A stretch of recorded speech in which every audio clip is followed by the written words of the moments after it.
ब्रह्ममूर्ती संत जगी अवतरले. आता आपल्याकडे काही जायचं नाही आपल्याला.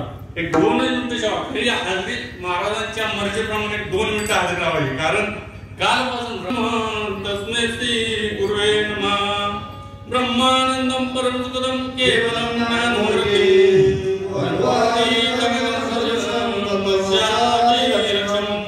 एकम नित्यं भवनचलम सर्वाणि साक्षीभूतम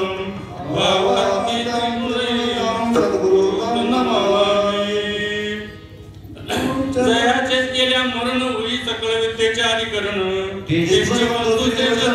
गुरुंचे नमस्कार कैलाशी राणा शिवचंद्र मुळी फणींद्र माता मुकुट जळाळे कारण्य सिंधू भौतुकहारी तुझवीन शंभो तारी प्रथम नमन करू गणनाथा उमाशंकराची या सुता चरणावरी ठेवून वाता साष्टांग हे दंडवत धन्य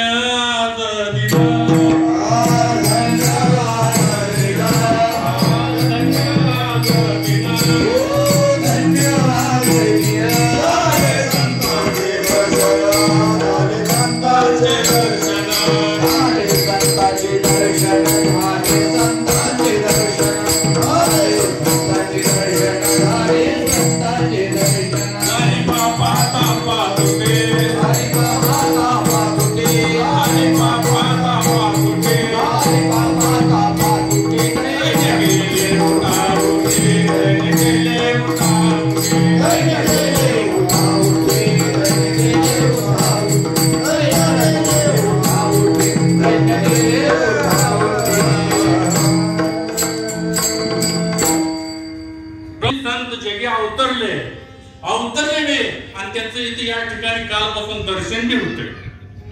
सर्व संतांचं दर्शन. मी जर घरीच बसलो असतो, मुंबईत बसलो असतो, हे दर्शन झालं असतं का? नसतं झालं. म्हणून बडेबाबांनी फोन केला हजरी लावायला पाहिजे. बोललो ठीक आहे हजरी लावा. मग काल इथं आलो. आल्यापासून एवढा आनंद उत्सव साजरा होतोय. सालाबाद प्रमाणे याही वर्षी गुरुलिंगम जंगम महाराज यांची पुण्यतिथी सुख 16 आणि याही वर्षी एवढ्या आनंदानं एवढ्या जोमानं साजरा होतोय. आणि त्या साजऱ्या होत असताना थोडी लांबून आलेली भक्त मंडळी, थोडी श्रुते मंडळी, तसेच माझे संत लोक थोडे लांबून आले आणि ह्या इथल्या कार्यक्रमाची शोभा वाढवली. त्याच्यासाठी एक फार जोरदार टाळ्या संतांच्यासाठी व्हायला पाहिजे. म्हणून तुम्हा सर्वांना माझा धन्यवाद. तसे टाळकरी विनकरी बाबा ही सर्व संत मंडळी त्यांनाही धन्यवाद. नुसता धन्यवादच नाही तर साष्टांग दंडवत. दंडवत वेगळा, नमस्कार वेगळा आणि सलाम वेगळा. एका हाताने केला जातो तो सलाम, दोन्ही हाताने केला जातो तो नमस्कार आणि हातातली काठी साईडला ठेवून जे पायावरती मस्तक होतो त्याला दंडवत म्हणतात. श्री संताची माता चरणावरी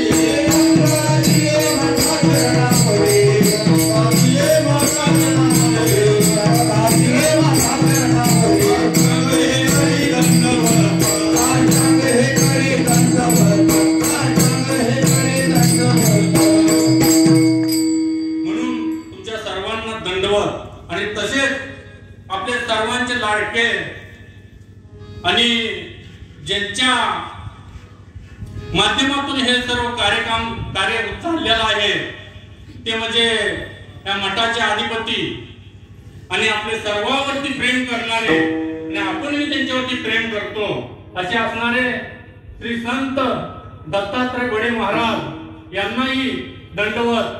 आणि त्यांच्यासाठी एक बार जोरदार सर्वांनी टाळ्या व्हायला पाहिजे. आता बरं वाटलं जरा. तर आता जास्ती काय टाइम घेणार नाही. संत जगामध्ये संतच आहे, पण संत असल्यामुळं त्या जगात देव अवतार घेतात आणि संत आपल्या आपण जन्माला येतात आणि आपल्या आपण जातात. हे सर्वजण सांगतात संत. पण ही सर्व कळण्यासाठी आपल्याला काय करायला लागतंय? पहिल्यांदा गुरु करायला लागतो. गुरुशिवाय काहीच भेटत नाही.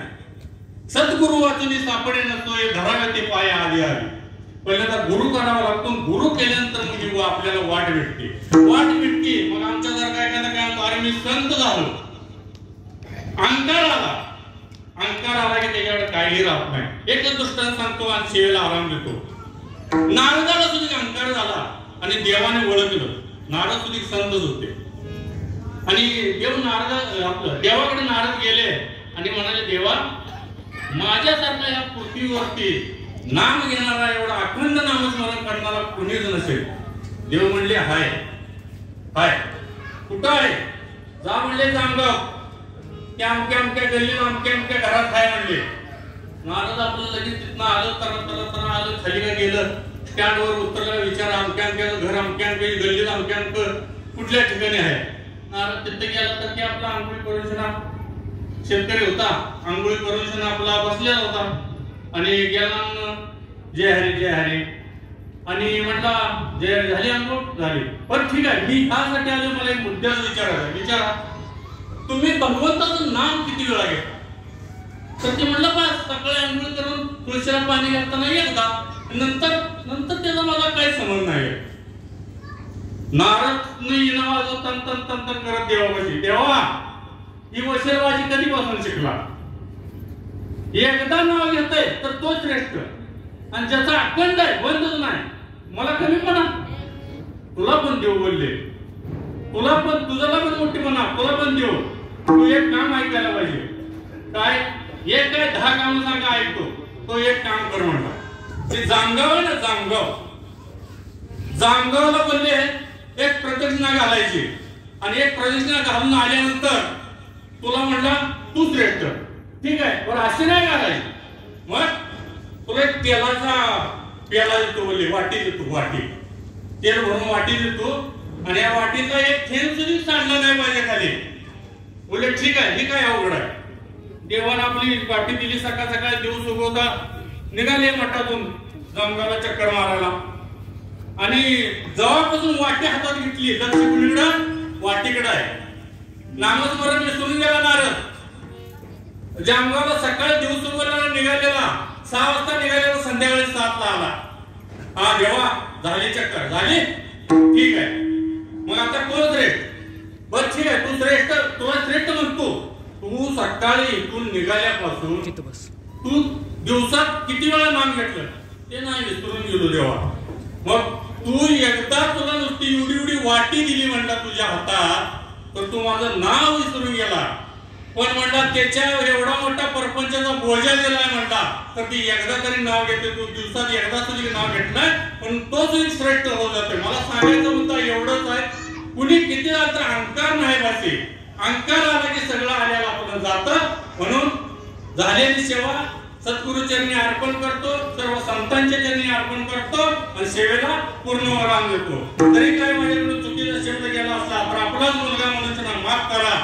राजा राम सद्गुरुनाथ भगवान प्रभूजी, राजा सद्गुरुनाथ भगवान भोले महाराज की जय, राजा सद्गुरुनाथ बड़े महाराज की जय, राजा सद्गुरुनाथ महाराज की जय, राजा सद्गुरुनाथ नागनाथ महाराज की जय, राजा सद्गुरुनाथ दत्तात्रेय बड़े